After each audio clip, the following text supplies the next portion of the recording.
There is something strangely satisfying about popping a physical disc into a tray and hearing that mechanical whir as it spins up. If you have a stack of Blu-rays gathering dust or a collection of DVDs that look a bit fuzzy on a modern screen, this Sony player is a bit of a time capsule that actually does some heavy lifting. It is not the sleekest piece of tech by today's standards, but it has a certain sturdy, no-nonsense charm to it.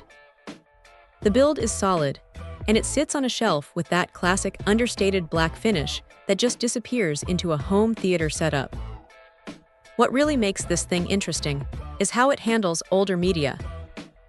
It takes those standard DVDs and gives them a decent polish, upscaling them to 1080p.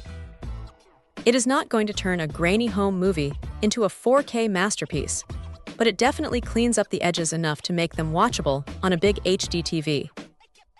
When you move over to actual Blu-ray discs, the 24p True Cinema mode is the real star here.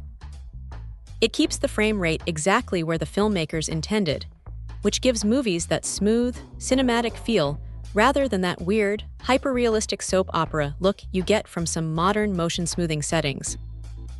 Navigating the menus is surprisingly painless. Sony used their XROS Media Bar interface, which is basically a series of icons that you scroll through horizontally. It is snappy, intuitive, and honestly, a lot less frustrating than the clunky, text-heavy menus you find on a lot of budget players from that era. Plus, there's a quick start mode that gets the machine ready to go in about 6 seconds. It is not quite instant, but it beats waiting a full minute for the system to wake up. Now, it is not all perfect. You will notice that the remote feels a bit plasticky, and if you want to dive into the BD Live features, you are going to need to plug in an Ethernet cable and likely grab an external memory stick, which is a bit of a hassle by modern standards. It is a reminder that this device comes from a time when internet connectivity on a disc player was still a bit of an experimental add-on. Also, while it handles high-definition audio like Dolby True HD and DTS HD beautifully, you are limited to the physical ports on the back.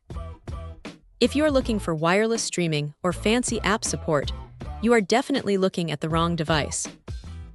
But if you just want a reliable, dedicated machine to play your discs with great picture and sound quality, this thing is a workhorse.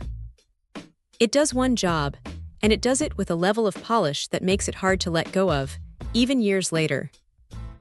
Check out the video description for updated price. And thank you for watching this video.